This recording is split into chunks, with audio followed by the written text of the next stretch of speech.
other shows we have for you to enjoy at myclassicradio.net. The Avengers was most certainly not a household name in South Africa prior to the radio series.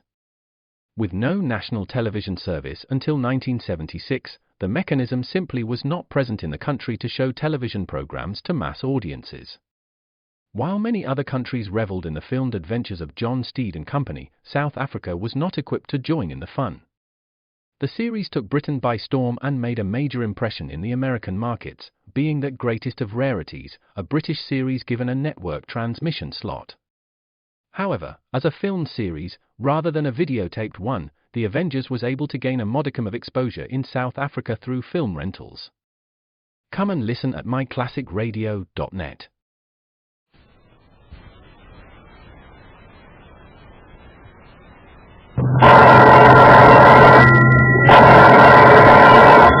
Calling all detectives.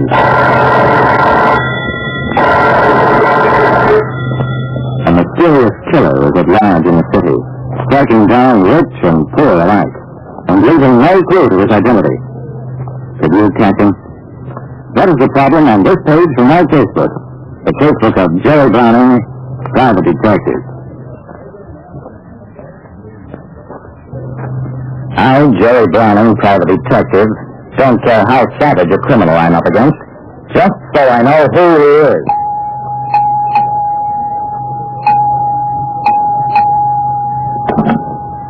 Dectective speaking. Mrs. Danilo in Ward 6. Thank you. Yes, I will attend the autopsy.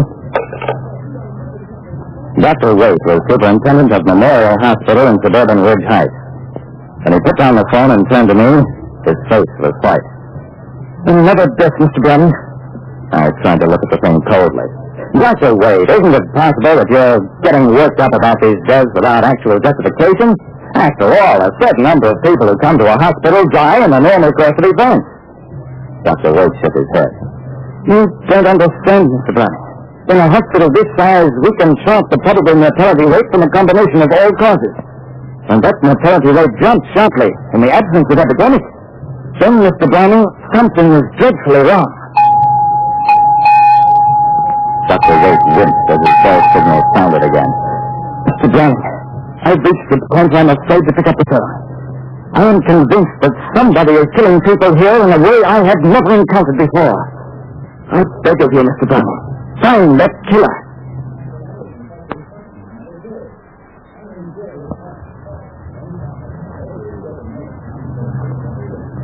When the death rate at a hospital suddenly increased, the hospital superintendent hired me to find the possible killer within the hospital.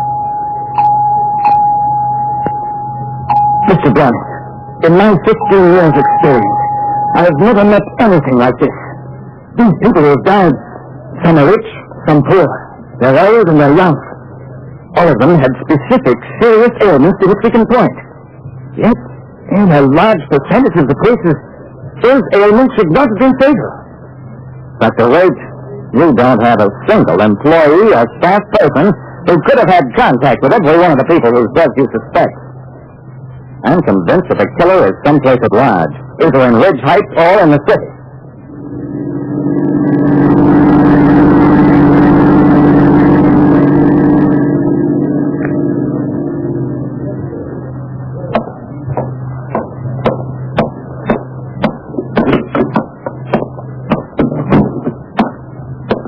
Later, I walked into my office one evening, slept down at my desk, and was just about ready to admit I was late. I'd been checking into the lives of some of the people whose deaths were considered mysterious. It was like trying to fit together pieces from a bunch of mixed-together jigsaw puzzles. Absolutely nothing made any sense. Why should a middle-aged retired banker and a 30-year-old wife of a day laborer die on the same day? For reasons that nobody could fathom. I was just about ready to call up the newspapers and announce that some kind of a maniac was at large. I knew only too well what kind of a panic that would start. And in my heart, I didn't believe in the maniac theory, any more than I believed that hospital personnel were in any way responsible. Finally, I decided on one last attempt to crack the mystery. To take two isolated examples, the retired banker and the laborer's wife. and to trace every minute of the last week they lived before entering the hospital.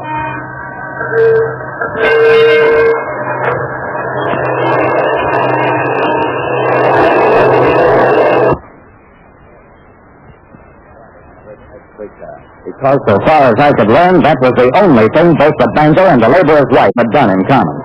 They didn't live in the same districts. They certainly didn't eat at the same places. They didn't know any of the same people. But each had, for totally different reasons, ridden to the city and back on the Ridge Heights streetcar. It certainly wasn't much of a clue, but it was the only one I'd found in weeks. Ridge Heights is across the river. And to get there, the streetcar goes through a tunnel under the river, maybe half a mile long. The total time in the tunnel I clocked at not over 1 minute. I must have taken 20 rides on that streetcar back and forth without the remotest idea of what I was looking for until at 5:30 that afternoon.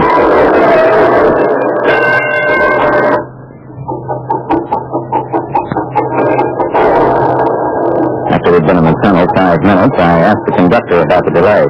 The traffic pile up. Orders from the bridge overhead cross the tunnel exit make a traffic jam. Once in a while, hold us up as much as 10 minutes with its 3, 4 streetcars in the tunnel.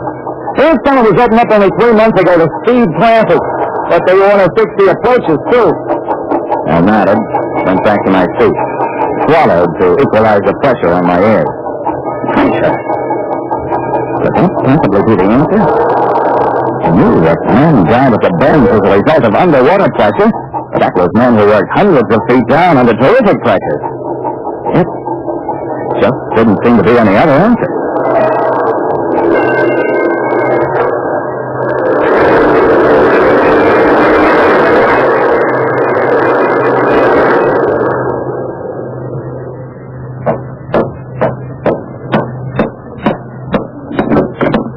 Mr. Browning, I've checked your theory. Fantastic, but it's true. Doctor, there were 50 people in that streetcar easily. If the pressure in that tunnel can kill people, why have there been only a handful of deaths instead of wholesale slaughter? Because, Mr. Browning, it required an extraordinary combination of circumstances. First, normally healthy people are not affected by moderate changes of air pressure. So, it first required a quite sick person, such as were all those who died. Then, such a person had to be present in the streetcar at a time when it was delayed for a prolonged period in the tunnel. And finally, such a person must have indulged in unusual physical exertion, such as a long walk, shortly thereafter. Well, that was a lot of things to put together. But if you're dealing with large enough numbers of people, you can get any freak combination of circumstances, even a sweepstakes winner. New autopsies verified the presence of liquid nitrogen in the bloodstreams of the victims, and that was the mysterious killer. That was many years ago. The approaches to the Ridge Heights tunnel have long since been straightened out. And these days, underwater tunnels operate on far less pressure than they did at that time. I've never since run into a similar case. But, like I said, there's no killer so savage as the impersonal combination of freak circumstances that can kill you just as thoroughly as though it did it on purpose.